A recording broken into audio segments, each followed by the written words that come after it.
Mises. Sí, comentarte, Mamen, que bueno, esto de la estrategia empresarial y la prevención de riesgos laborales llevo ya muchos años y de hecho, pues le doy de nuevo las gracias a Manel por aquella oportunidad de hacer una NTP con dos NTPs con él sobre este tema, además, sobre la estrategia empresarial y la prevención de riesgos laborales, porque bueno, llevo ya muchos años en este aspecto. Y bueno, la cultura preventiva, el libro que hemos ideado Javier y yo, un modelo de influencia para la conducta en salud laboral, lo que le da es un poco de continuidad a una relación que también tengo con Javier desde hace muchísimos años y que, bueno, viene un poco también fruto de mi investigación en el campo doctoral. Voy a compartir pantalla y voy a ir a explicar un poco qué es lo que hemos hecho y en qué consiste el libro. Bueno, lo primero, dar los agradecimientos a todos los que han colaborado en este libro. Pues para nosotros es un gran orgullo que Felipe Peinado, director de la oficina de la OIT en España, pues nos haya hecho el prólogo, ¿no? Y también dar las... Ismael, perdona, 3 segundos. Mira, por favor, todo el mundo que apague los audios que no sea Ismael, porque se oye interferencia, se oye mucho ruido. ¿Sí, por favor?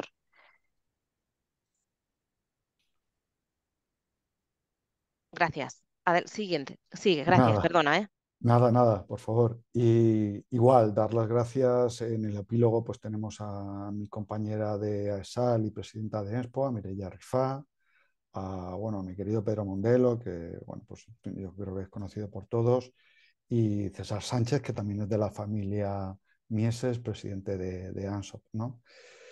Y bueno, pues aunque está aquí a mi lado en la firma, pues yo siempre le doy las gracias, porque para mí ha sido un auténtico placer trabajar junto con Javier. He aprendido mucho, me he reído mucho y bueno, le estoy muy agradecido y siempre que tengo oportunidad, pues le doy las gracias, aunque él se canse de que le dé las gracias tantas veces, pero bueno, es que creo que tengo que ser agradecido con él y eso es lo que pretendo. Bueno, voy a ver si soy capaz de mover esto que le he dado aquí. A ver, vale. Bueno, la visión que presentamos de la cultura preventiva la pintamos desde un punto de vista muy evolucionista, ¿no? Y queremos hacer ver desde el principio qué es lo que somos, ¿no? Nosotros somos animales, somos Homo sapiens, una tipología de animal, ¿no? Que ha evolucionado a lo largo del tiempo. Hay distintos datos sobre cuánto tiempo llevamos en la Tierra, pues uno de ellos, por ejemplo, habla de 200.000 años, estamos como Homo sapiens evolucionados ya aquí en este planeta. Y bueno, el tiempo que ha pasado verdaderamente, si lo vemos, cómo hemos evolucionado y vemos que 100.000 años, que es la mitad del tiempo, en 100.000 años estábamos todavía luchando para sobrevivir con otros animales. Con respecto a nuestros días, 70.000 años es lo que empezamos a tener un lenguaje de carácter ficticio, ¿no? Cuando empezamos a ser capaces de comunicarnos más allá de, de- por símbolos o por otro tipo de cosas. Y si empezamos a ver civilizaciones y culturas, es que tenemos los egipcios aquí al lado, ¿no? O sea, los primeros reinos, las primeras escrituras apenas han pasado 5.000 años, ¿no? Es decir, nuestro presente está muy cerca de pocos avances en muchos conceptos, ¿no? Es decir, cuánto ha crecido o cuánto ha avanzado nuestro cerebro, la composición de nuestro cerebro o nuestras relaciones entre nosotros, ¿no? Como animales sociales que somos, ¿no? Empezamos, de hecho, el libro diciendo la famosa frase de Aristóteles, ¿no? Que el hombre es un animal social, ¿no? Entonces, en base a toda esta creencia, lo que hacemos es empezar a estudiar al Homo sapiens, a lo que somos, animales, para intentar trasladarlo a la cultura. ¿Qué es la cultura, no? La cultura, desde un punto de vista animal, es la creación, al fin y al cabo, de distintos lenguajes, de formas de comunicarnos, que lo que hacen es regular nuestra propia vida. darnos razón de ser en nuestra vida y marcarnos nuestras normas. Después es la propia población la que vigila el cumplimiento de esas normas. Una vez que se ha creado una cultura, la cultura ya es el ser humano, todos los que estamos alrededor, los que estamos pendientes de que al final todos los que formamos parte de la manada, como animales que somos, seamos cumplidores de la cultura. Y nos hacemos unos a otros, por así decirlo, vigilantes de ese tipo de cultura. La cultura nace en base a pequeñas historias, a pequeñas situaciones que van creando y nos van modificando y nos van modificando en tal forma que, como veis, pues nos vestimos, nos pintamos de tales formas que parece alguna vez cuando la cultura no es nuestra, es una cultura que nos llama mucho la atención, ¿no? A mí recuerdo cuando veo las fotos de Semana Santa, cuando vino un amigo mío francés y lo vio y decía, el Ku Klux Klan, ¿no? Porque no entendía muy bien que la gente estuviese penitenciando así, ¿no? Nos puede pasar igual cuando vemos a lo mejor pues a algunas tribus africanas o asiáticas, ¿no? Cómo se comportan, ¿no? Y cómo esa cultura nos parece rara. Esa cultura que ha ido conformando todo nuestro ser, todas nuestras civilizaciones han ido avanzando en esas culturas después se han ido arraigando a las organizaciones, ¿no? Y en las organizaciones, la función de la cultura lo que ha pretendido es, entre otras cosas, dejar claros ciertos comportamientos. Es fundamental en las organizaciones que la gente sepa qué tiene que decir, qué no tiene que decir, cómo tiene que comportarse. Y eso forma parte de la cultura. Es decir, la cultura de muchos de los casos es que se dibuje una sonrisa cuando tú tienes que atender a un cliente, ¿no? Es decir, que al final se busque en cada una de las personas que forma parte de esa empresa, de esa organización, una serie de actitudes que están bajo un estándar que lo que hace es marcarnos cada uno de los comportamientos sin que tengamos que ser, por así dicho, vigilados ni educados en ese sentido, sino que una vez que entras te ves absorto por toda esa educación y lo que tienes es una forma de comportarte. Otro de los aspectos importantes que hace la cultura, como animales que somos, es que nos absorbe y nos hace formar parte de esa cultura, que nos afilia, ¿no? Es una de las grandes motivaciones que él tiene el ser humano, ¿no? McClellan ya lo decía, ¿no? El aspecto afiliativo es una de las grandes motivaciones que nos reúne, ¿no? Entonces, el hecho de que nosotros nos veamos dentro de una cultura, lo que hace también es que nos facilita la pertenencia a ese grupo y ese sentimiento de afiliación que nos mantiene. Por lo cual, al final, la cultura, tanto a nivel social como a nivel organizacional, lo que es una herramienta que lo que hace es que facilita ciertas reglas, ciertas normas de comportamiento. Y que en muchos de los casos, cada uno de nosotros lo que hacemos es vigilar porque hay un cumplimiento de esa cultura.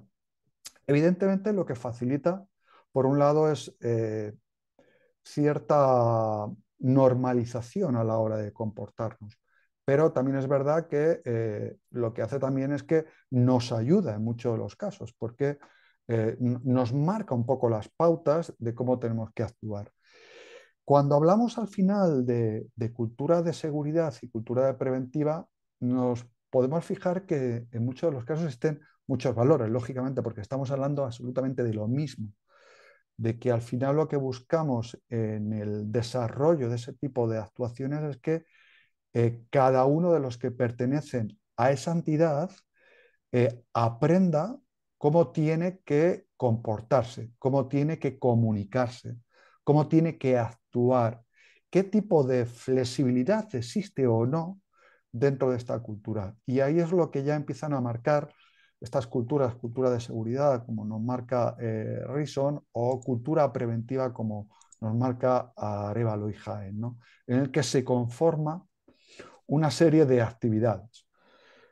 Nosotros lo que buscamos, Javier y yo, es cómo podemos buscar un modelo teniendo en consideración eso, que somos animales sociales, que nos vemos regulados por comportamientos, por comportamientos que al fin y al cabo nos hacen tener una serie de actitudes a la hora de trabajar, a la hora de estar en el trabajo, a la hora de relacionarnos, ver qué tipo de reglas existen y en base a ese tipo de reglas crear una serie de herramientas que faciliten a los técnicos de prevención para crear cultura preventiva.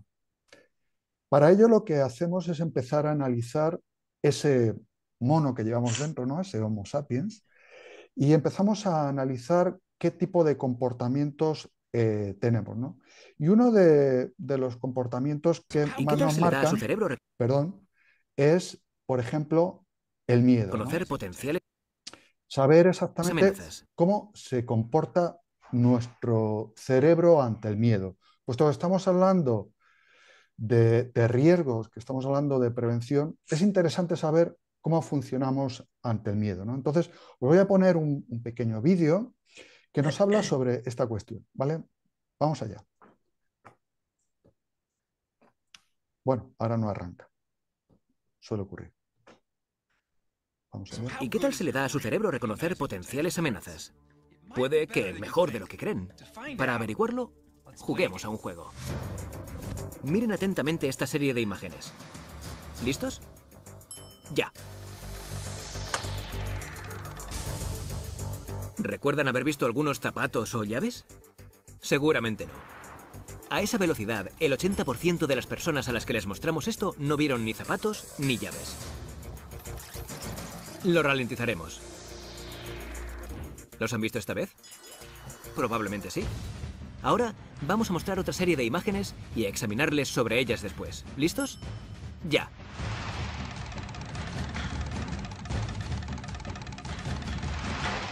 ¿Se han fijado en alguna serpiente o araña? Lo más probable es que sí. Bueno, lo que pretende este vídeo es hacernos ver ese factor animal que estaba señalando al principio, es decir, ¿qué nos da miedo? ¿No? ¿Nos da miedo un cable que va a 220?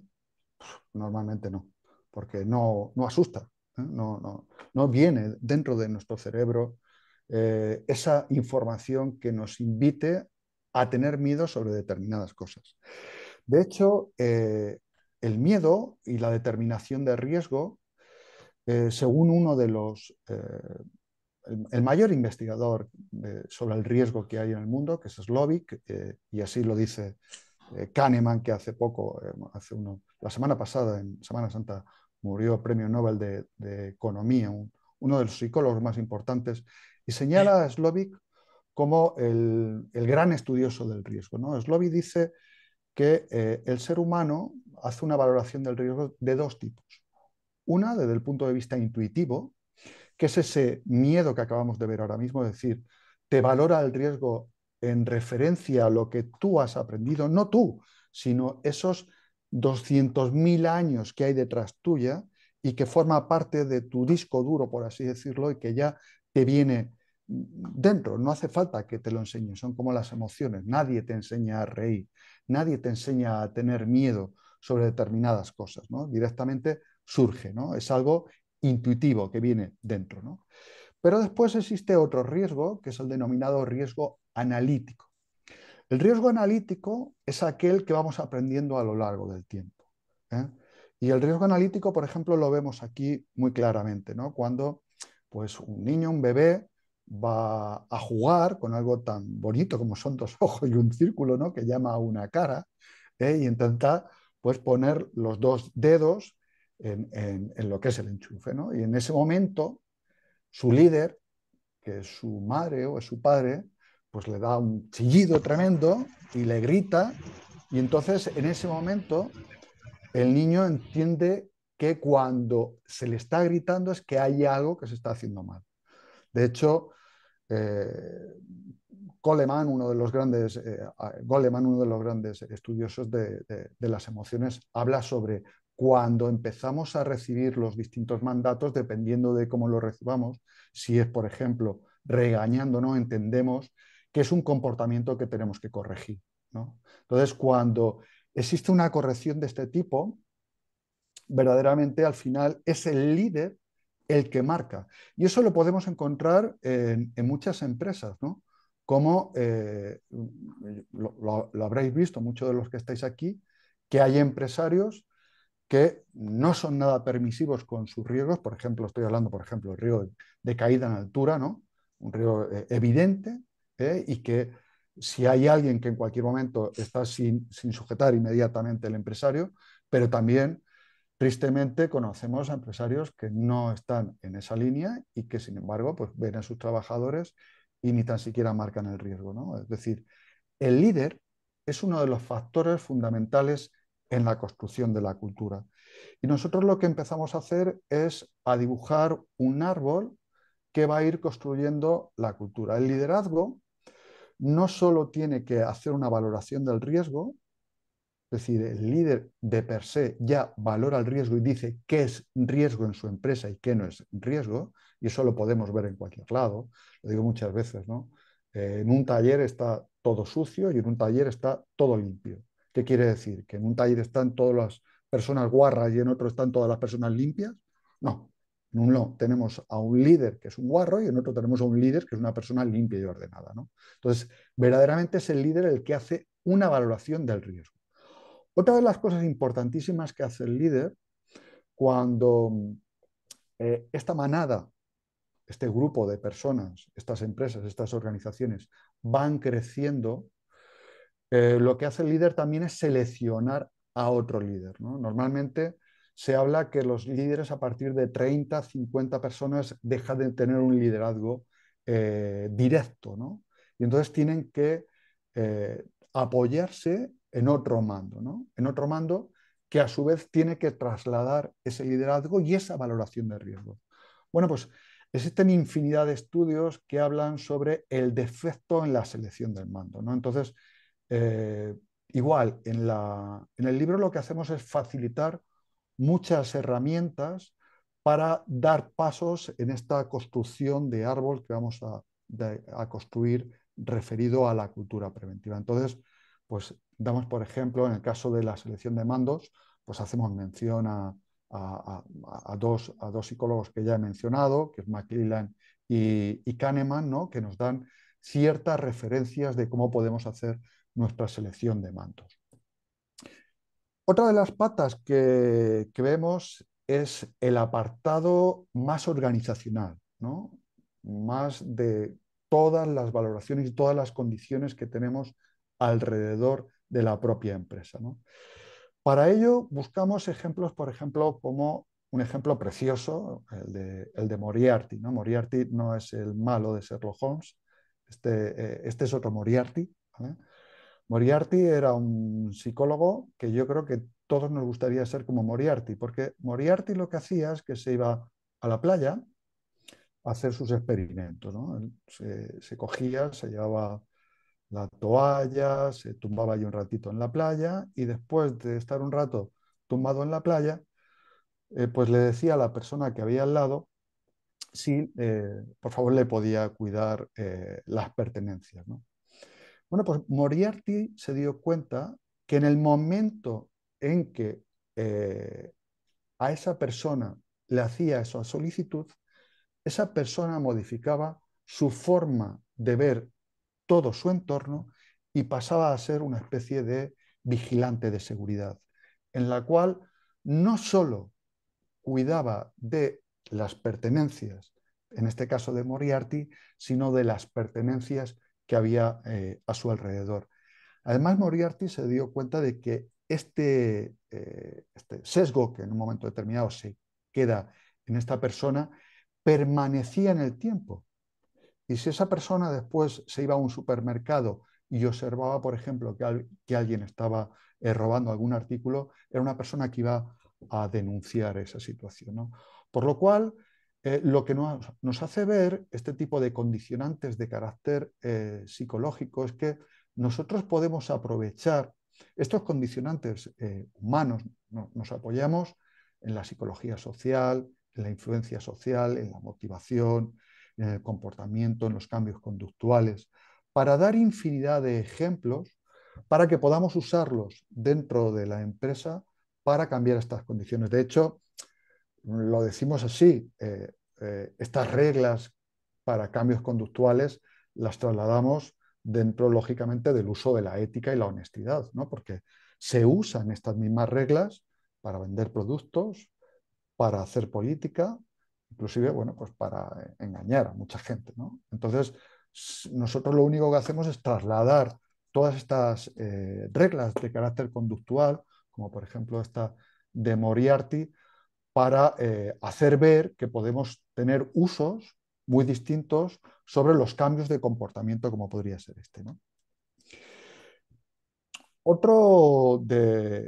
En este caso, dentro de las valoraciones de las comunicaciones, lo que hacemos también es que vamos construyendo pequeñas herramientas que nos ayuden a analizar esas estructuras organizativas y a analizar las comunicaciones que tenemos, ¿no? Si las comunicaciones son las adecuadas o no.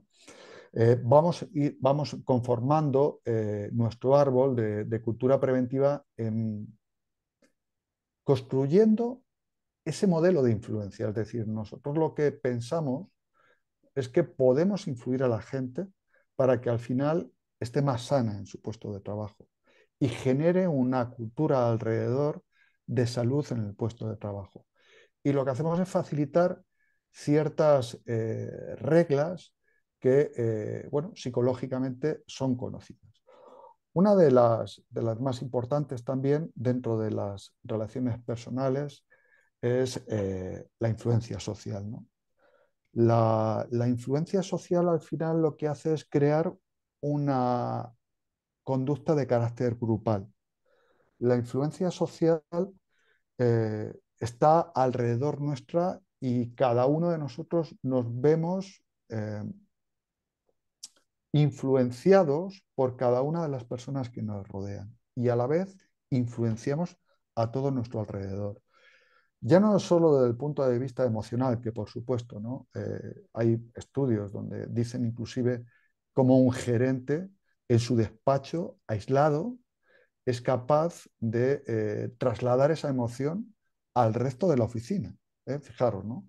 O cómo dos personas que se juntan eh, una a otra simplemente porque está al lado se ve influenciado por esa emoción que tiene. Pero la influencia social va mucho más allá, ¿eh? Y de hecho, pues simplemente con que miremos nuestro entorno lo podemos ver, ¿no? Cómo estamos influenciados por infinidad de situaciones, ¿no? La influencia social, de hecho, es algo que lo que hace es que puede introducir o rechazar a las personas. Pensemos eso, que somos animales que queremos pertenecer al grupo, que queremos pertenecer a la manada y para pertenecer a la manada nos dejamos arrastrar por esa influencia social. Esa influencia social se puede llamar perfectamente moda, ¿no? Como todos nos vamos arrastrando por la moda porque queremos pertenecer a la manada y no queremos ser rechazados dentro de la manada. La manada construye la cultura y la manada deja entrar a las personas y a su vez también es capaz de echarlo. Cuando al principio os estaba presentando todas estas funciones de la cultura, todas estas funciones a su vez se comportan como aspectos de carácter psicosocial. Es decir, el hecho de que alguien no sea capaz de entrar y coger ese tipo de actitudes, lo que va a hacer es que el propio grupo lo va a rechazar porque no acepta el comportamiento. Esas fronteras de comportamiento que nosotros estamos marcando, cuando alguien eh, lo rechaza, lo que hace es que el grupo también lo rechaza a su vez. Es decir, la cultura preventiva forma también parte de la psicosociología de la entidad y lo que hace de hecho es que las herramientas como COPSOP, ISTAT 21 o FSICO o UNISICO nos pueden ayudar muy mucho a estudiar también la cultura de la empresa, saber si verdaderamente la empresa está en una situación ideal o adecuada para mejorar o generar cultura preventiva, ya que todo está íntimamente relacionado. No podemos pensar que la cultura preventiva es algo aislado. La cultura preventiva conforma parte de la propia sociedad, tanto la sociedad organizacional de la empresa como nuestra propia sociedad, ¿no? De hecho, nosotros hemos vivido durante este tiempo cómo mirábamos a gente cuando llevaba mascarilla con cierta rareza. Yo me voy al año 2019 y tú veías a alguien con mascarilla y te quedabas un poco absorto porque llevaba mascarilla.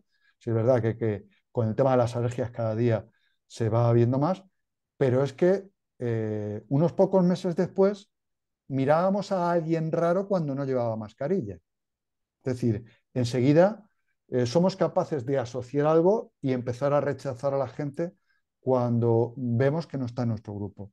La cultura preventiva va a hacer lo mismo. Lo que va a hacer es crear un entramado, un árbol, que nos va a dejar al final, bueno, crear esa influencia social, esa cultura conductual que quien esté dentro, bueno, pues lo veremos que forma parte del grupo y quien no, al final será rechazado.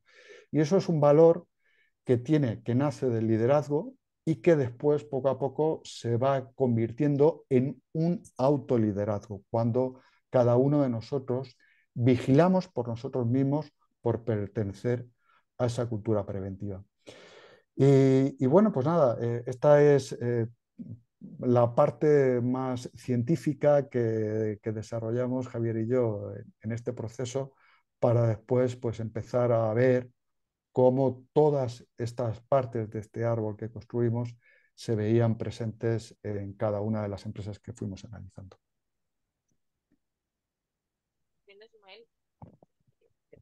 Perdón, estupendo, Ismael, muchísimas gracias. Muy interesante tu intervención y tu visión sobre las personas como animales sociales y toda la influencia que esto tiene dentro de la cultura preventiva.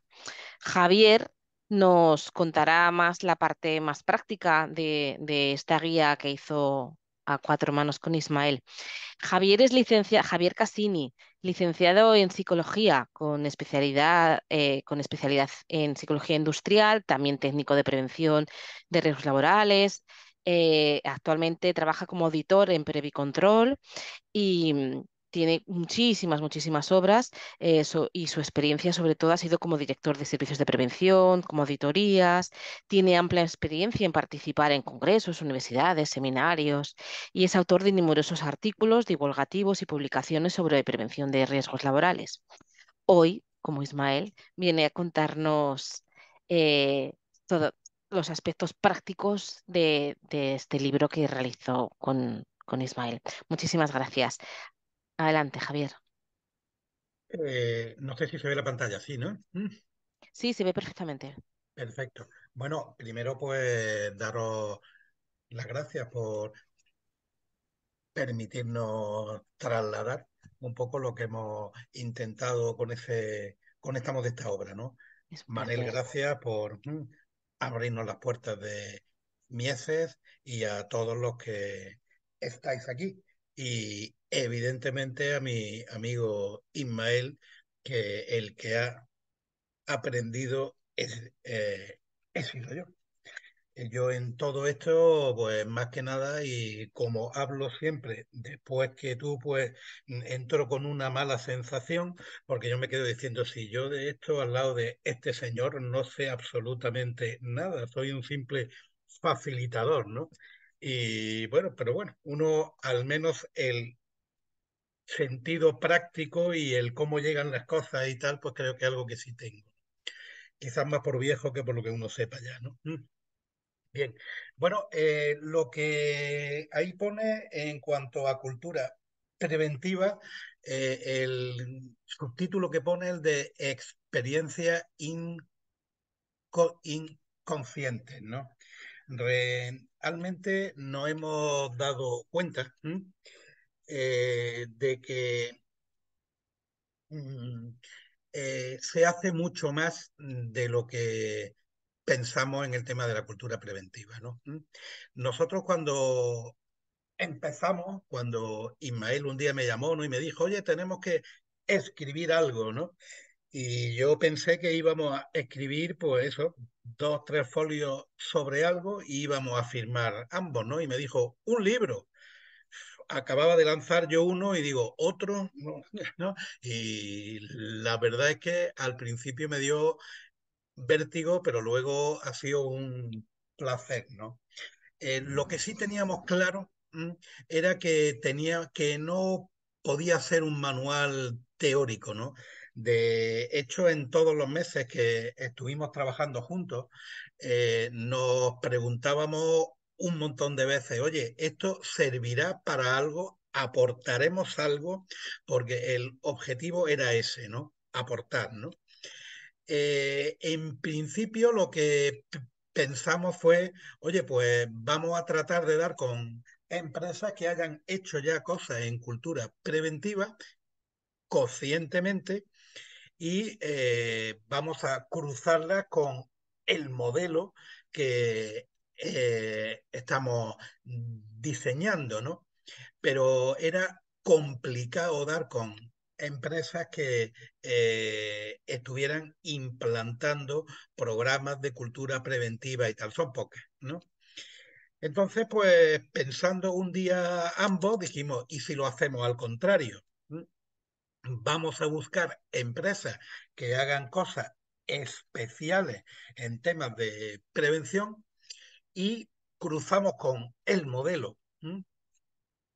Y oye, pues la verdad es que no sé, pero yo creo que ha salido algo que puede ser bastante útil con esa filosofía, ¿no?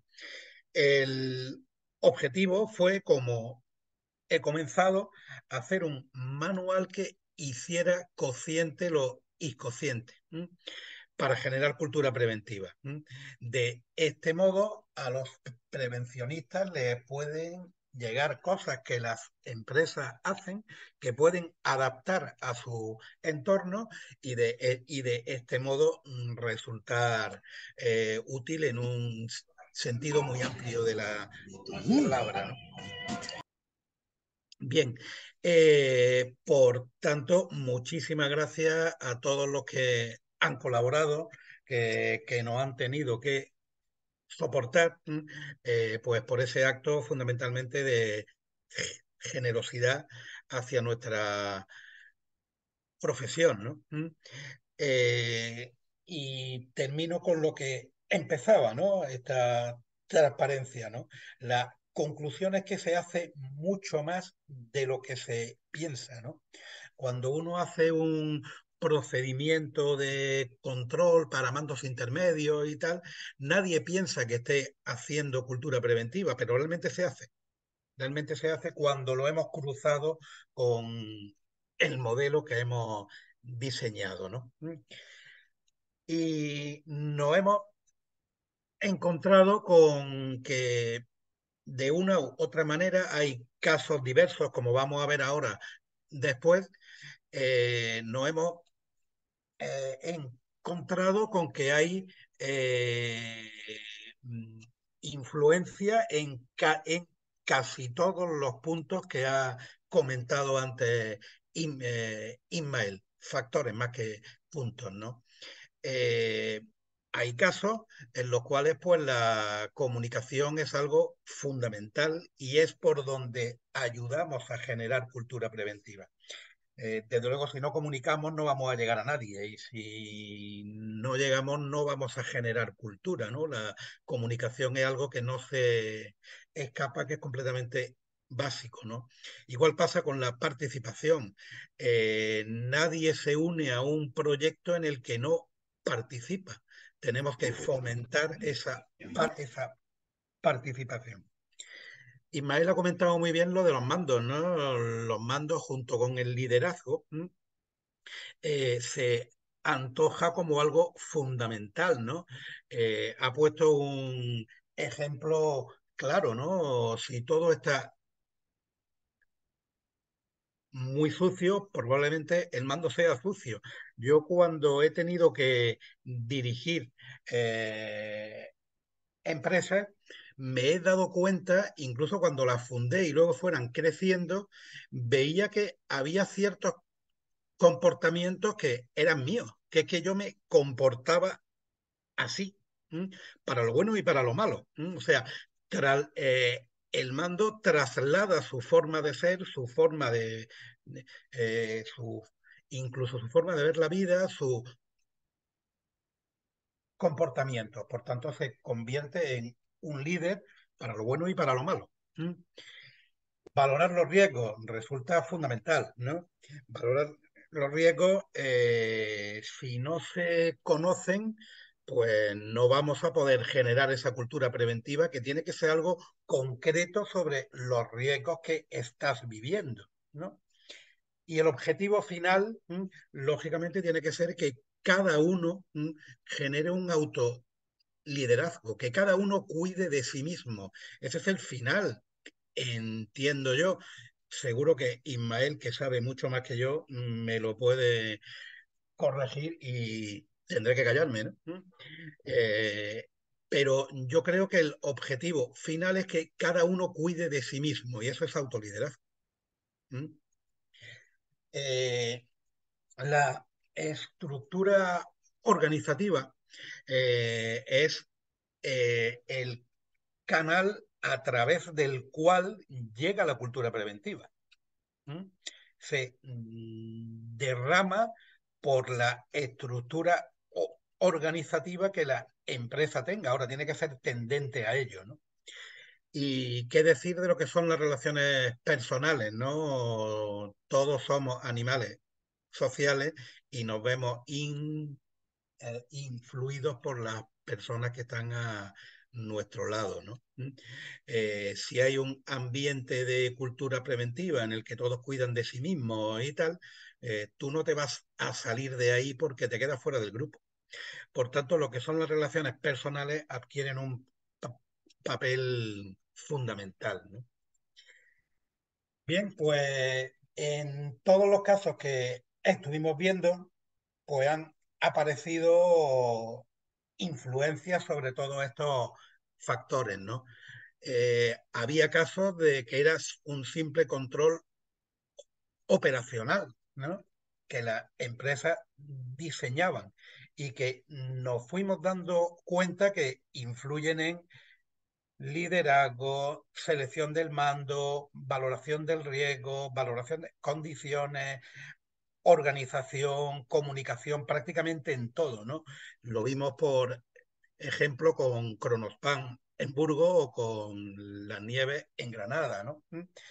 Eh, Herramientas de gestión. Cuando alguien se plantea como Aciturri, Albic o Fertiberia, incluir programas de gestión para optimizar el tema de la gestión de prevención de riesgos, no es simplemente una digitalización, sino que influye también en todos esos factores que pone ahí, como todos sabéis leer, no me voy a repetir, ¿no?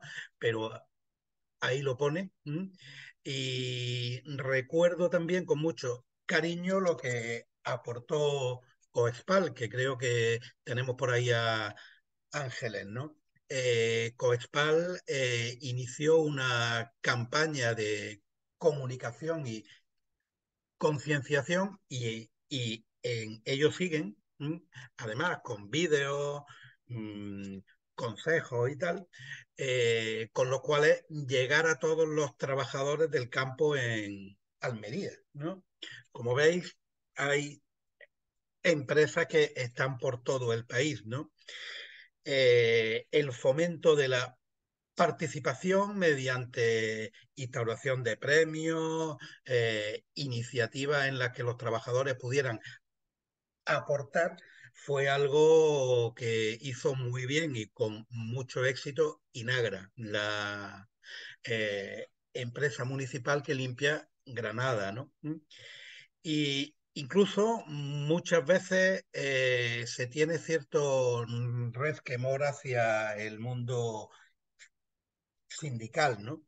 Y cuando no supone un choque, sino que supone que todos remen en la misma dirección, como tiene que ser en el mundo de la prevención, porque el objetivo es común y es que no nos pasen cosas, pues la participación de los trabajadores en Goico, se vio que era algo fundamental para la creación de cultura preventiva. Es un punto más por el cual personas van por todos los centros y tal, transmitiendo el mismo mensaje para que no nos pasen cosas, ¿no?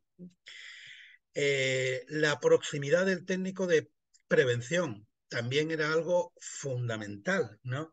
Por el liderazgo que se genera, por el tema de la selección del mando, estructura, participación y tal, la cercanía del técnico es algo en lo que se distingue Digi. No ya en Madrid, sino en todo el país. Hay técnicos de prevención de Digi por todo el país, ¿no? Y luego la prevención no es un ente aislado, es un tema que se vincula con otros muchos sistemas, ¿no? Eh, en el caso del grupo Émera, el tema era mezclar todo el tema de la prevención con calidad. De hecho, trabajan muy de la mano. Y el tema de la prevención es el que, el que se haga debidamente, está incluido dentro de los sistemas de calidad que la empresa tiene, ¿no? De hecho, cuando yo hablo con ellos, hablo con los responsables de prevención y hablo con los responsables de calidad, con las dos a la vez, porque no se entiende una cosa sin la otra, ¿no? Todo eso aporta cultura preventiva porque son más canales, ¿no? Eh, en la pequeña empresa, Ismael y yo estábamos hablando desde el principio en el que esto no podía ser un tema solamente de gran empresa.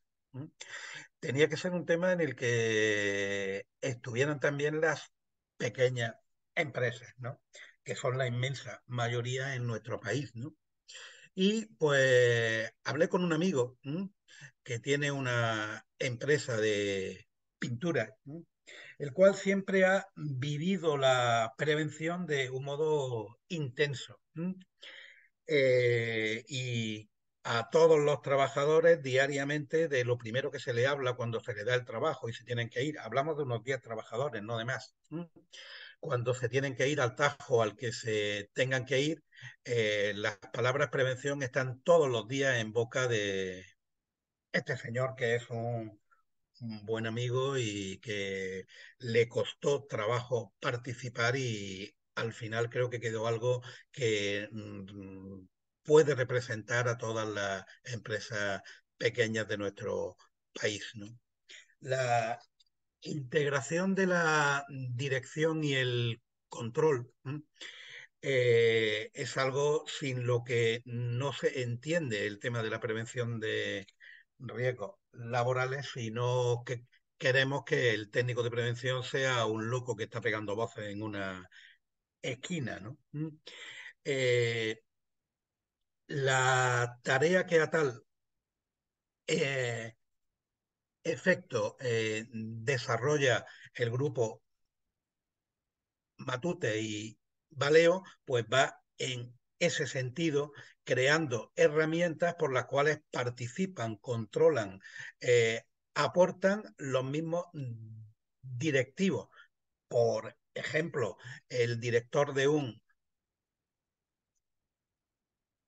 hotel tiene la máxima responsabilidad sobre toda la gestión de prevención y tiene herramientas de control sobre la actividad preventiva, igual que de cualquier otra área de gestión de el hotel. Y en el caso de Valeo, los mandos visitan y tienen obligación de rellenar eh, pequeñas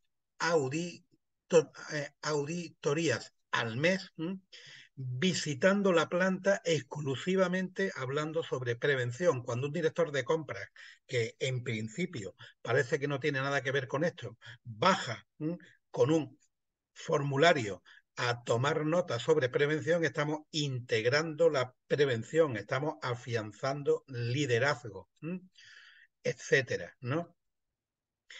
Igual que hemos hablado antes con el tema de calidad, lo hemos visto también con igualdad. ¿M?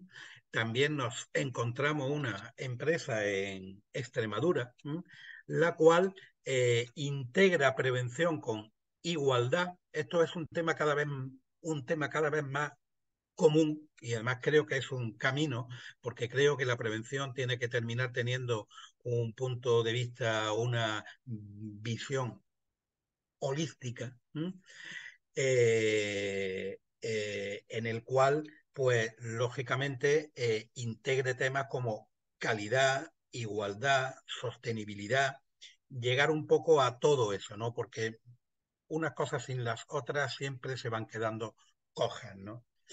Y luego, pues, mi amigo Carlos Senz, el cual, pues, contribuyó de un modo enormemente generoso, eh, aportando el programa que se hizo para las camareras de piso en la cadena Meliá. Lógicamente, y además esto lo pude vivir porque hablé con muchas de estas personas, el que se les preguntara, el que se les dotara de medios, el que se estudiara con ellas, la visión que tienen sobre la prevención mejora. Y tú solo has ido contra un riesgo específico, pero mejora en global, en temas lógicamente como las relaciones personales, unas hablan con otras y tal, el autoliderazgo y la participación. Y yo, bueno, con esto me quedo callado, que ya creo que va bien. Y pues ahora quería un poco, pues, a las personas que andan por aquí, que he ido mencionando. Oh, bueno, perdón que se me quedaba una cosa. Hay dos entidades que son fundamentales también, las cuales no aportaron un caso práctico como tal, sino la aportación que hacen en el tema de cultura preventiva, fomentándola continuamente, como son mis amigos de Fraternidad Muprespa, los cuales pues llevan años. Yo les conozco personalmente de hace menos, pero profesionalmente de hace mucho más. Y bueno, hacen una l- labor en cultura preventiva encomiable. Y igual pasa con Exige Consultores, los cuales a través de la gamificación y herramientas de un carácter muy disruptivo, pues aporta mucho a la generación de cultura preventiva porque hacen cosas con las cuales pues no es la clásica persona lanzando una chapa como estoy yo haciendo desde hace un rato, ¿no? Javier, te Entonces, quería pedir más. Decías, voy a callarme ya. Y decía, pues te queríamos pedir colaboración. Sabemos que hoy tenemos la suerte de contar con estas personas que te ayudaron, estas empresas que participaron en el desarrollo de vuestro manual. Si tú los conoces, si les puedes dar paso para que nos cuenten brevemente su experiencia en el desarrollo de las actividades que, como tú comentabas, perfecto, fomentaban este desarrollo de la cultura preventiva. perfecto, pues lo voy a hacer. Brevemente, por favor, por eso, porque tenemos ya. Pues yo me encargo de dar paso y tal, así la manía me la cogen a mí, pero bueno, yo creo que ya me la tienen, o sea que tampoco voy a perder mucho más, ¿no? Bueno, Carlos, hacía tiempo que no charlaba contigo y tal. Carlos es el director de prevención del grupo Meliá y bueno, quería que nos contara un poco brevemente cómo fue su participación, cómo ha visto también el resultado final y qué hace Meliá en el tema de cultura preventiva como empresa plenamente referente en este país, ¿no? Muy bien, muchas gracias Javier, un placer estar con vosotros y sobre todo con toda la gente amiga y conocida que tengo aquí, con Manel, con Natalia, bueno, Ismael, que también nos conocemos, etcétera, ¿no? Eh, Realmente empiezo por atrás, ¿no? El diagnóstico que habéis hecho de Meliá con respecto al análisis, lo habéis clavado, realmente. Es algo que nos permite también tener una visión un poco más amplia.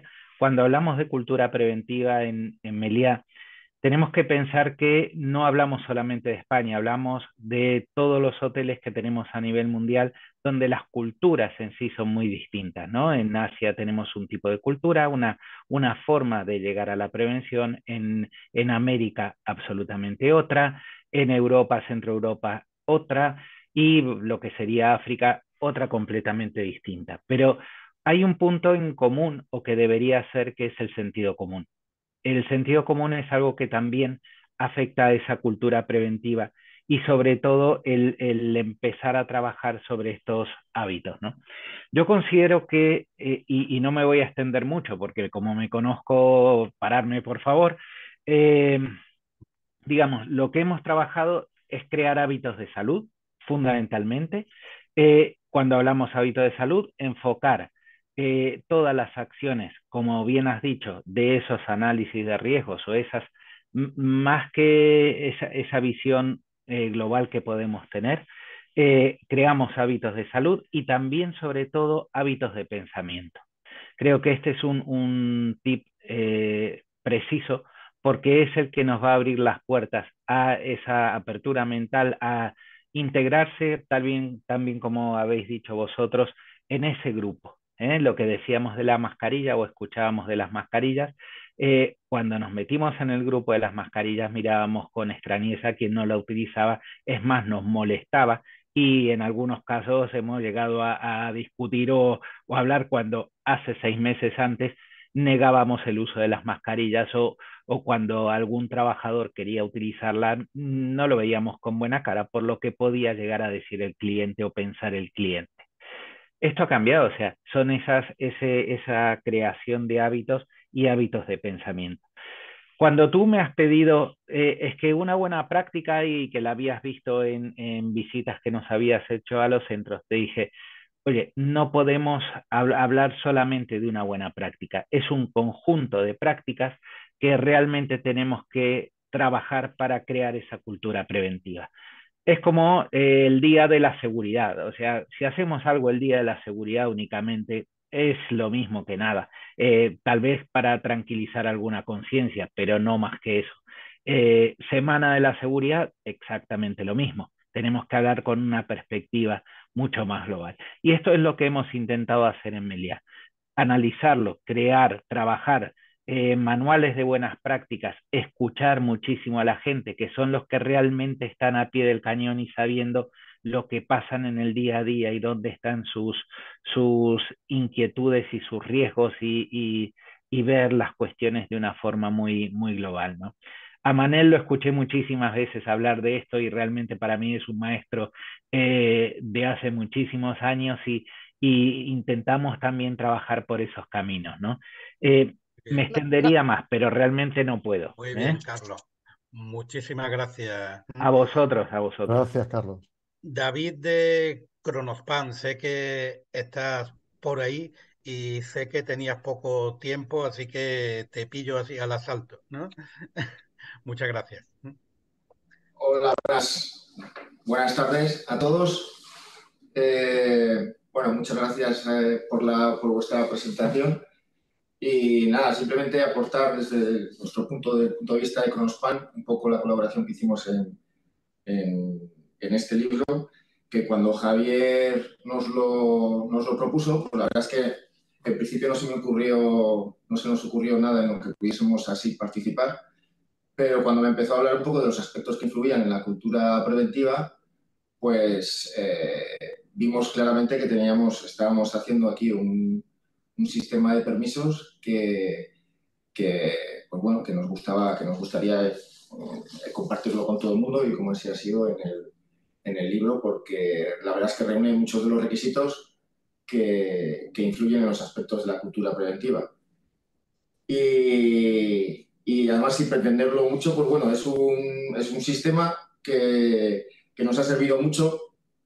Aquí sí que me gustaría aprovechar este foro también para romper un poco la lanza en favor. Ahora estamos aplicando un montón de plataformas y sistemas de gestión digital, y sí que me gustaría romper un poco la lanza en favor de este tipo de permisos que hacemos nosotros son en papel, ¿vale? Porque pensamos que quizá un poco la digitalización de los sistemas rompe un poco la comunicación con al final el objetivo de estos permisos y de la cultura preventiva, que son los trabajadores. Entonces, quizá la digitalización en algunos momentos hace un poco de barrera en la comunicación con las personas que están trabajando ahí in situ día a día. Y entonces, pues a través de estos permisos nos permite interactuar mucho con estas personas y, en definitiva, cuando tenemos el diálogo con estas personas, lo que nos permite es fomentar la cultura preventiva en el ambiente laboral. Muy bien, David. Muchísimas gracias y vamos mal de tiempo. Muchas gracias, David. Os pido, porque quiero liar a dos personas más, y vamos un poco mal, os pido brevedad y tal. He visto que está por ahí Ángeles de Coespal. Si alguien sabe del campo en Almería, es ella. Y bueno, nos puede contar un poco cómo fue su participación, fundamentalmente con los temas de comunicación. Te pido brevedad. Sí, Muchas sí, gracias. por supuesto. Discúlpame. Bueno, nada, agradecerte el participar en el libro porque siempre es un reto y te saca de la rutina, que a mí eso me gusta personalmente. Y bueno, yo soy la responsable del Servicio de Prevención Mancomunado de Coespal, que representamos a la agricultura en Almería, tanto productores como almacenes de manipulado. Y bueno, nuestra experiencia es que nosotros apostamos decididamente por la formación de los trabajadores. Creemos que es una herramienta muy útil si se hace bien, si se llega a ellos. Y la mejor manera es de una forma amena, con animación, mensajes breves, pero que les impacten y que ellos se sientan identificados con lo que ven, que sean situaciones que se dan en su día a día, porque si no, los típicos rollos, con todos mis respetos, pero típicas presentaciones de PowerPoint o vídeos que al final te quedas con el final, no sirven para nada. Entonces, como estamos muy especializados en el sector y ya llevamos 25 años que cumplimos concretamente a final de este año, pues experiencia no nos sobra, ganas de llegar a la gente tampoco, y sobre todo convencidos de que es la mejor manera. Entonces, con los vídeos de Previmam y otros vídeos que hemos hecho nosotros, incluso siendo actores principales, actores y actrices, pues la verdad que hemos conseguido ese objetivo que nos habíamos propuesto. Queda mucho camino, por supuesto, pero un punto de partida. Nada más. Muchas gracias, Ángeles. Y ya por último, en 3 segundos, alguien de mis amigos de Fraternidad, que sé que estáis tres, Natalia, Carlos, Omar, pero un segundito solo, que vamos mal, no, peor, y tenemos una Nada, actuación ahora después. menos de un segundo. Uno para agradecer, por supuesto, lo primero, el que pensaras en Fraternidad Muprespa dentro de las 18 mutuas para participar en un libro así. Lo segundo, decir que las mutuas, siendo las más desconocidas en el mundo social, económico y sanitario, tenemos también algo que aportar, y mucho, sobre todo para las pymes, en cultura preventiva, y que siempre hemos apostado también y fuimos pioneros apostando en ello con Visión Cero, que todos los que estamos aquí yo creo que creemos en ello. Nosotros fuimos de los pioneros, nos anticipamos incluso a la estrategia española de sociedad y solución al trabajo, y los nuevos planes están hablando también de Visión Cero, y 225 empresas en España, de ellas 99 son mutualistas de fraternidad, porque creemos en una cultura preventiva, en una forma de hacer las cosas diferente, focalizadas en las personas. Así que nada, muchísimas gracias. Muchísimas gracias. Gracias, Natalia. Muchísimas gracias a todos. Javier tenía una sorpresa para todos Bueno, nosotros. no es mía, No no es es tuya. mía, Carmen, por es, favor, si es de Mieses, podrías... Es, prácticamente. es de Mieses y Carmen es una acción de cultura preventiva, a la definitiva, es otra acción de las que se pueden realizar. Y Carmen, si nos puede comentar rápidamente. Bueno, Carmen Bueno, ayer tuvo un ¡Ay! problema con una muela, le he tenido que pegar al dentista hoy, no he tenido más remedio Hay que y partir tal. las Y piernas a alguien, entonces, sí. Manel, porque esto es un tema que casi parte cuando de gracias, Javier. Mieses, Perdón. va a Es un tema que sustituir a Carmen. correspondía hacerlo Carmen, que es la diseñadora, una joven chica llamada Carmen Cassini, que es la que ha diseñado y ha trabajado. Y han buscado pareja a un individuo, no un prevencionista clásico, ¿no? De estos que van por la vida, un poco enteradillo, ¿no? Estos que saben y que se llama Previman, lo conoceréis, ¿no? Un tipo un poquito seguro de sí mismo, un poquito yo creo que todos somos un poco Previman, pero nos damos cuenta que esta prevención no acaba, digamos, de cambiar, ¿verdad? Esta cultura de excelencia que propugnamos las empresas. Y por eso, por un día en un congreso, esta es la historia que han inventado, que se ha inventado Carmen, ¿no? Un día hay una chica jovencita que se acerca a Previman, como digo, muy enterado, muy, de sabiendo cómo habría que hacer las cosas. Y dije, oye, chico, creo que te estás equivocando, ¿eh? La prevención es mucho más que eso, ¿no? La prevención es sostenibilidad, la prevención es bienestar, esto va mucho más allá de la norma. Los empresarios están cansados de la norma. Oye, ¿y qué me dices? Y aquel hombre Previman, se quedó estupefacto delante de aquella niña, ¿no? Con sus botitas, con su melenita, con su... Oye, dispuesta a ella. Oye, pues bueno, se hicieron amigos, tiene la historia romántica, no son pareja, ¿eh? Es un poco el mentor, el tutor, y la chica joven que va suelta, audaz, inteligente, atrevida, un poco loca también, ¿no? Porque si no somos locos no cambiamos nada. Y surgió esta figura preciosa que se llama Pre. Sí, ya la conoceréis. Ahora os haremos una presentación de un cortito vídeo que dura un minutito. Pero pensad que es un personaje que vamos a formar parte, está dentro de este colectivo. Se ha hecho socia de Mieses y he conocido a Mieses y digo, yo quiero ser socia. Y nosotros encantados le hemos dado el título de socia honorífica. O sea que donde vayamos nosotros irá Previ con la banderita, pues haciendo cosas bonitas y porque será un ejemplo, porque este siglo XXI es un signo, tenemos un siglo femenino. O sea que mujeres que estéis aquí, sois mayoría, ya os he contado, ¿eh? Somos 30 y hay 20 mujerazas. O sea que el mundo va así, es la vida, o sea que vamos a hacer. Los hombres están en casa, pues no sé qué están haciendo, pero están en casa, a lo mejor mirando la tele algunos. O sea, señores, demos paso a Previ, bienvenida Previ, al mundo de la prevención, porque ella nos va a ayudar muchísimo a entender este nuevo lenguaje, esta nueva cultura a la que vamos. Adelante, pues.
Muy bien. ¿Os ha gustado? ¿Os ha gustado nuestra Previ? Fantástico. Muy bien, pues sigamos. Mamen, vamos a dar juego al coloquio, que es lo que a mí me Sí, gusta mucho. vamos a hacer, ahora ya han hablado los expertos, ahora vamos a dar paso al resto de la gente. Evidentemente, vosotros también podéis participar, Javier, Ismael, por favor. Salto suelto preguntas. Por ejemplo, René, que la tengo aquí justo enfrente de mi pantalla, en la configuración. René es una gran experta en cultura preventiva. Javier ha dicho antes que cuando desarrollaban sus acciones buscaban personas, empresas que hubieran realizado específicamente programas de cultura preventiva y que había pocas. ¿Qué crees que tendríamos que hacer para que hubiera más, por un lado? ¿Y qué crees que tendríamos que hacer desde Mieses, por el otro? Oye, la pregunta, Mamen, buenas tardes a todos, que Buenas me veis tardes. aquí, he estado con el micrófono en la imagen y todo esto. La pregunta es, bueno, la caja de Pandora. Si supiéramos eso, los prevencionistas tendríamos ocupación todo el día. ¿Eh? ¿Qué, Mm. qué podemos hacer para convencer a las empresas para que hagan más cosas en cultura preventiva? Yo creo que contarlo. Hay que contarlo. Las empresas que prueban, que ven, que tienen indicadores, que han valorado el impacto que tiene en los comportamientos, en los cambios y sobre todo en la productividad y en el clima de la organización, el haber invertido, el haber hecho un esfuerzo en trabajar en cultura preventiva, eso al final contagia. Eso al final contagia, pero hay que contarlo. Con lo cual ahí estoy muy de acuerdo con Ismael y con Javier de la importancia de transmitir, de comunicar y poner en valor esta experiencia. Yo creo que Mieses tiene ahí un protagonismo brutal, espectacular. Donde llega el halo Mieses, hay muy pocas organizaciones, muy pocas asociaciones que están llegando a dar esta visión tan positiva, tan animada, tan interesante del crecimiento, la prosperidad, la sostenibilidad y compartir no solamente el encanto o el enamoramiento con la prevención de riesgos laborales, sino con el cuidado de la persona en general, con el cuidado del planeta, con el cuidado de todo lo que es la realidad y todo lo que mueve Mieses. Con lo cual, para mí ese es un reto, llegar y llegar no solamente a las grandes empresas, sino también a esas pequeñas empresas, llegar a esas pymes para demostrar que trabajar en cultura es trabajar en prosperidad, que trabajar en cultura es trabajar en el impacto en la marca, que trabajar en cultura es llegar a ser sostenible. Con lo cual, para animar hay que contar. Uno no quiere lo que no conoce. Y la plataforma Mies es una gran plataforma para poder comunicar, para poder contar estas buenas experiencias. Yo recojo todo lo que ha presentado Ismael y todo lo que ha presentado Javier, hablando de cultura, y es algo que desde Mies, desde luego, cada uno de los miesitos, como dice algún que otro aquí en Mies, puede llegar a proyectar ese valor de impulsar y de trabajar en cultura preventiva. Como Miesita, que me reconozco, intentaremos, ahí estamos, en el camino de la excelencia en este caso. Otra pregunta, la suelto al aire. Luego igual si no contesta nadie rápidamente o si increpo a alguno de vosotros. Ismael hablaba de los ítems que ellos determinaban como facilitadores de la cultura preventiva. La valoración de las condiciones, el liderazgo, las relaciones personales y dentro de cada una de ellas luego había eh, lo que él llamaba su árbol. ¿Creéis que las tres son imprescindibles para aquella cultura preventiva o que alguna de ellas tiene más importancia que la otra? Lola, he visto que hay silencio. Lola Rico, buenas tardes. Hola, muy buenas. Jolín, pues también menudo melón. Menudo melón. Sí, sí, sí. Liderazgo, valoración de las condiciones, relaciones personales. Bueno, yo creo que igual para mí el liderazgo creo que puede tener un papel más significativo, en mi opinión, ¿eh? O con más peso. No digo que no sean importantes las otras, todo lo contrario, eso es. Y podría decirse que a lo mejor, incluso como en la teoría eh, de seguridad basada en el comportamiento, ¿no? O sea, que deben de darse las tres condiciones y ninguna de ellas por sí sola es condición suficiente. Pero sí que creo que igual el liderazgo tiene un peso significativo en el tema de la cultura de seguridad, porque eh, creo que sus tentáculos, por decirlo de alguna manera, llegan hasta aspectos como, por ejemplo, eso es, ¿no? La valoración de las condiciones, etcétera. O sea, me parece que, a mí, esta es mi opinión Claro. personal, con independencia de que eso es, que las tres son necesarias, ¿eh? ¿Y más opiniones? Carmen, Yo gracias. quiero enlazar con Lola y para mí el liderazgo, bueno, concuerdo contigo. De hecho, yo tenía una pregunta para Ismael cuando estuvo haciendo su exposición, porque para mí la selección de mandos es un punto muy crítico en fomentar la cultura preventiva. Y pasaste un poco por encima de ello. Luego Javier Cassini hablaba de la participación, la comunicación. Y yo os quería preguntar si en este estudio que hicisteis, si encontráis alguna cualidad que sobresalga por encima de cualquier otra a la hora de seleccionar los mandos. Y es más, si en función de cuál es el estado de la cultura de empresa, pero de la cultura preventiva, habría que seleccionar un tipo de mando u otro. Porque para mí, hoy además vengo de una organización en la que hay un mando intermedio que desconoce muchos aspectos críticos de la seguridad.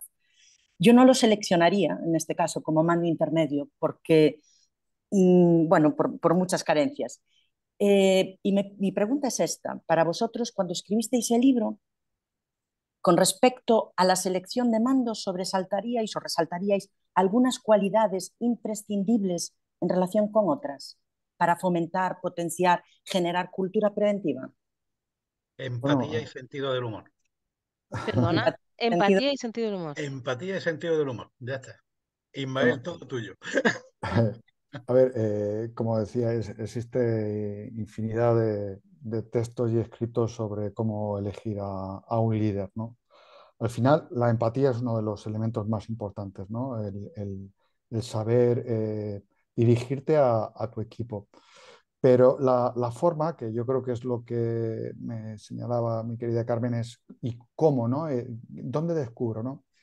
Eh, por ejemplo, Kahneman lo que dice, que me parece muy interesante, es saber cómo somos cada uno de nosotros, no solo en nuestra empresa, sino también fuera de nuestra empresa. Es decir, aquella persona que tiene unas características de líder, normalmente suele desarrollarlas en su vida. No es una persona que solo sea capaz de liderar en un sitio, sino que después, pues cuando se va con los amigos, cuando se junta con la familia, al final desarrolla lo que es él, porque él es así.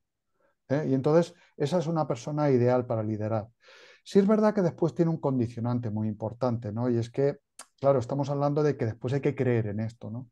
Pero ahí yo creo que va directamente de ese primer otro líder que hablaba Lola, que estoy totalmente de acuerdo con ella, que es el liderazgo, el que al final construye las valoraciones, que las valoraciones al final es la organización y facilita las relaciones, que ponía un ejemplo muy elocuente Javier, ¿no? Decía, es que al final mi empresa era como yo, ¿no? Entonces, esas relaciones, al final, el liderazgo es el que marca. Entonces, ¿cómo elegir? Pues yo, si tengo que elegir, lo que haría sería preguntar si esa persona verdaderamente lidera. Y a partir de ahí, lo que tenemos que hacer es que hay que darle conocimientos y el conocimiento suele dar el convencimiento para que al final verdaderamente haya, pues eso, un liderazgo en prevención. ¿Alguien más tiene preguntas? Que esta parte me la he saltado antes, mala moderadora. Yo más que pregunta voy a hacer un comentario que me ha Claro. hecho uno de vosotros hace 3 segundos por WhatsApp, que es que, y vamos, suscribo completamente, ¿no? Todo esto empieza por la escuela, Sí.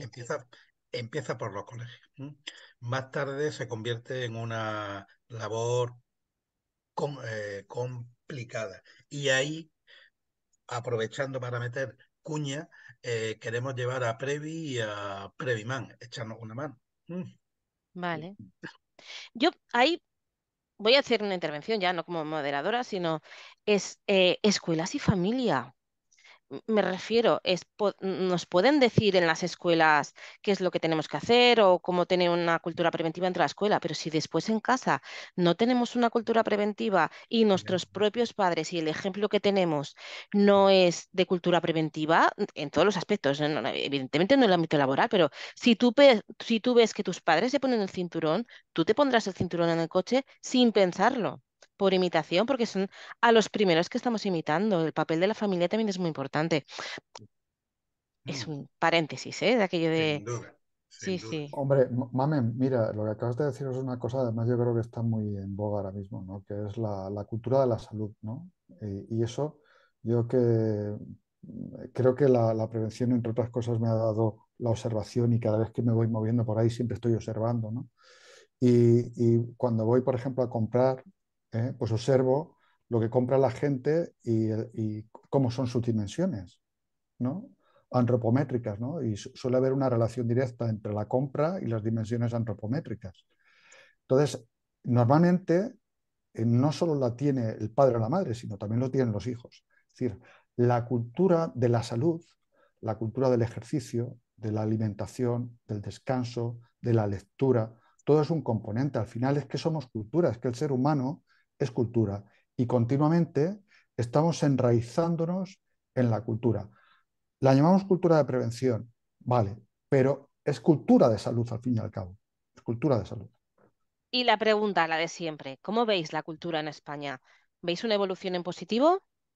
Ya sea en las escuelas, ya sea en la cultura de la salud. ¿Veis que haya evolucionado algo de hace unos años para aquí? Va, venga. Xavier, va, Xavier Fortuño, te veo que nos miras. ¿Tú qué opinas? ¿La cultura ha mejorado? Pues no sé, porque no he tenido todavía, bueno, no he tenido suerte y no he tenido hijos, o sea que no puedo decir de primera mano si esto ha funcionado o no. Lo que sí que creo que la prevención se aprende de alguna manera. Yo hace muchos años, cuando empezaron a decir que te tenías que poner el cinturón de seguridad para ir por la autopista, que solo era el interurbano, mi mujer me dijo, o mi compañera más bien dicho, me dijo, oye, es que si tenemos un accidente es más fácil que lo tengas en el pueblo. Y a 30 por hora, un cinturón te protege más que a 200 por la autopista. Y sí, desde entonces siempre me lo pongo. O sea, son cosas que vas aprendiendo con la edad, supongo. Después, siempre he tenido una visión muy extraña. Yo siempre pienso lo peor, que ella siempre me dice, tú siempre piensas lo peor que puede pasar, pero bueno, eso son maneras de ser y no sé, supongo que viene en el disco duro y ya está, no sé, no sé si os ayuda en algo o Sí. sirve a un comentario. Jaime, en tu país, Jaime Ortega. Venga, venga, Ecuador, Ecuador. Sabe mucho de cultura preventiva, Jaime. Sí, por eso y Por también. O favor, sea, que siempre hablamos de España. A Javi. ver si Jaime nos sabe, nos dice cómo está la cultura preventiva en su país. A ver, gracias, Mami, por la pregunta. Mira, antes de hablar específicamente en el país, que es un reflejo de toda Latinoamérica en el fondo, pero en mi experiencia, un poquito que he tenido la suerte de mirar en muchos países, en varios continentes, hay un punto que parece que es trascendente, ¿no?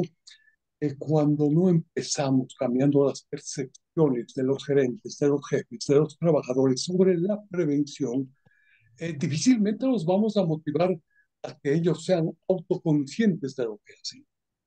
En todos los trabajos que hemos buscado desarrollar, lo que primero hacemos es buscar cambiar la percepción que actualmente se tiene sobre la prevención. Y esto muy especialmente en la gente que toma decisiones. Es decir, si el gerente sigue mirando la prevención como algo de mero cumplimiento, como una normativa o con una certificación para cumplir los requisitos de mercado, esa prevención no le interesa. Y difícilmente él va a hablar bien, va a pensar bien y va a actuar bien respecto a la prevención. Eh, si algo podría decir es esto, es demasiado trascendente primero cambiar la prevención, que el gerente, que los jefes, que los trabajadores, que los supervisores vean que sin cultura es imposible ser excelente, por ejemplo. A todo el mundo le interesa ser excelente en lo que hace. Recalco entonces, y en Latinoamérica, en mi país, mami, exactamente esto sucede, ¿no? Cuando hemos logrado efectivamente resultados en cuanto a cultura, ha sido cuando primero hemos cambiado las percepciones. Tendrán pensamientos, las percepciones son negativas, los pensamientos respecto, en este caso la prevención, son negativas también. Y las acciones igual. Entonces, este sería mi punto de vista, ¿no? Y perdón, me Es, alargo, mami, perdón, ¿no? no, es un poco como lo que decía Lola, ¿no? El factor tan importante de liderazgo, ¿no? ¿Qué opinas, Cristina? Hoy sí que por favor te doy paso. ¿Qué Hemos Yo mejor. Dime, perdona. pienso así también un poco lo que comentaba el anterior ponente, ¿no? Yo pienso que a veces tenemos muchos conocimientos, pero por un tema mental de coste-beneficio nos va bien. Quiero decir, por ejemplo, imagina, yo sé perfectamente lo que tengo que comer, que tengo que hacer ejercicio, que me tengo que cuidar, pero por un tema de coste-beneficio, a mí me interesa a lo mejor comer de una manera. Yo lo veía mucho en urgencias, ¿no? Todos éramos diplomados, licenciados en medicina, en enfermería, y veía que la gente fumaba muchísimo, no se cuidaba, no hacía ejercicio y estábamos todas las guardias de noche allí trabajando. A veces no es un tema de conocimiento, es un tema de hábito y de coste-beneficio de lo que te aporta en aquel momento actuar de una manera o de otra. Creo también lo que decía el anterior ponente, el tema de la percepción del riesgo. De cada vez que nos enfrentamos a un riesgo tenemos una percepción y esta percepción varía en función de si somos más jóvenes, más adultos, tenemos más experiencia o no. Pienso que hay muchas variables y que es muy difícil de dar pautas tan claras, ¿no? Por eso es complicado. Y que vivimos en una sociedad de la inmediatez. Cuando vemos que los Exacto. riesgos son tan a largo plazo, muchos de ellos, ¿no? Los de Exacto. seguridad, nuestros no, pero cuando vemos riesgos higiénicos que son tan a largo plazo, como por ejemplo decía Ismael, de la alimentación, que es tan a largo plazo, la consecuencia cuesta muchísimo de trabajar Exacto. esta inmediatez. Yo Lo aquí, que yo decía, el Manuel, coste-beneficio, ¿no? Sí, perdona. yo aquí quería introducir un pensamiento que mezcla, bueno, pues lo que acaba de decir Cristina, lo que acaba de decir Jaime y Xavier, ¿no? Una de las cuestiones que a mí me llama mucho la atención es que en España, por ejemplo, se le solicita la formación a todos los trabajadores, sin embargo, al empresario no se le requiere ningún tipo de formación a nivel preventivo, ¿no? Es una cosa que me sorprende mucho. Y otra cosa que también creo que es importante, que Jaime lo ha dejado ver, muchas gracias Jaime por estar por aquí, me alegra verte, es el hecho de que al final, y Manel también lo decía al principio, ¿no? A la gente hay que hablarle verdaderamente de lo que le interesa, ¿no? Y al empresario hay que hablarle de lo que le interesa. Ayer me lo decía un empresario. A ver, para que tú existas, tú de prevención, tiene que existir una rentabilidad en la empresa. Que esto lo hablábamos Manel y yo mucho cuando empezamos con la NTP, ¿no? Hablábamos, es que para que haya empresas tiene que haber dinero y si no hay dinero no hay otra forma de convencer. Entonces, yo creo que hay que convencer también a la empresa en base a cuestiones de carácter económico.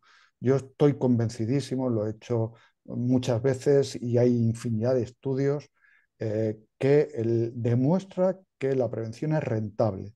Rentable porque al final estamos hablando de que cuesta mucho dinero en las personas. Y después otra argumentación que a mí me gusta dejar ver, y algunas veces creo que es una argumentación bastante malvada, pero creo que hay que hacerla consciente, y es que tenemos que, alguna vez lo he dejado entrever, ¿no? Que la rentabilidad llega a coste de la enfermedad de los trabajadores, ¿no? Sí. Esto es difícil de leer así tal cual, ¿no? Es decir, para que yo gane más dinero, tú tienes que enfermar, tú tienes que morir antes, ¿no? Tu probabilidad de mortandad es mayor, ¿no?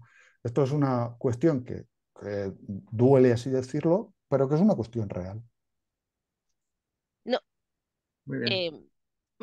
son las 8:30.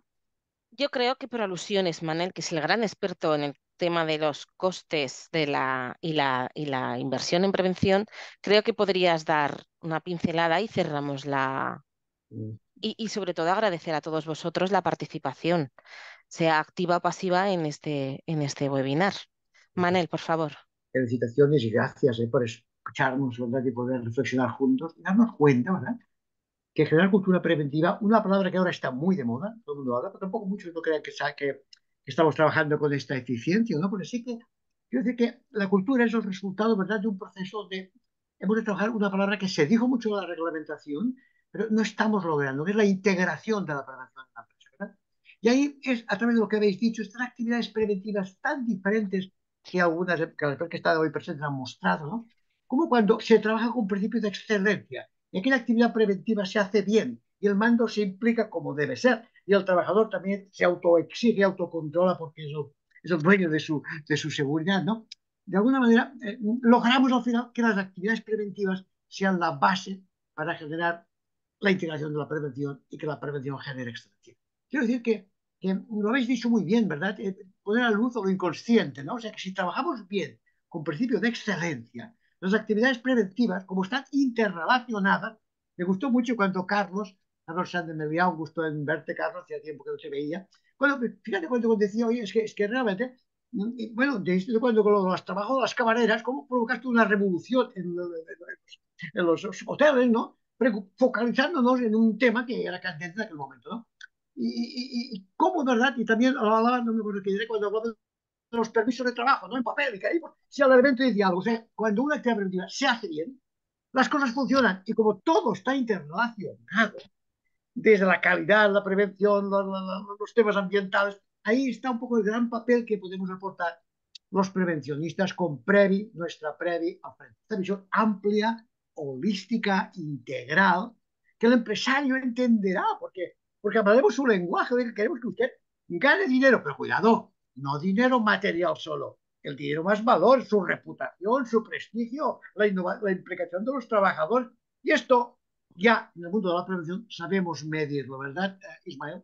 Y como esto lo sabemos medir, pues ya podemos seducir no, porque parece como engañar, ¿no? Pero puedo convencer al empresario que nosotros somos los prevencionistas de pro, con Previ, insisto, con la joven Previ al lado, los que vamos a cambiar las empresas, ¿no? El mundo de la empresarial nos necesita, o sea que pongamos valor, amigos, porque generar cultura preventiva, hoy hemos visto que no es tan difícil, es trabajar con excelencia y simplemente pues procurar que con liderazgo, con participación, con innovación, con comunicación, estas palabras que nos llevamos a casa hoy muy en nuestra mente y en nuestro corazón. Por mi parte, muchas gracias a todos. Muchísimas gracias a todos. Damos por finalizado este webinar. Más sabios, que tengáis un buen descanso. Gracias a todos. Gracias. Muchas gracias. Gracias. Un abrazo. Gracias por estar ahí. Gracias.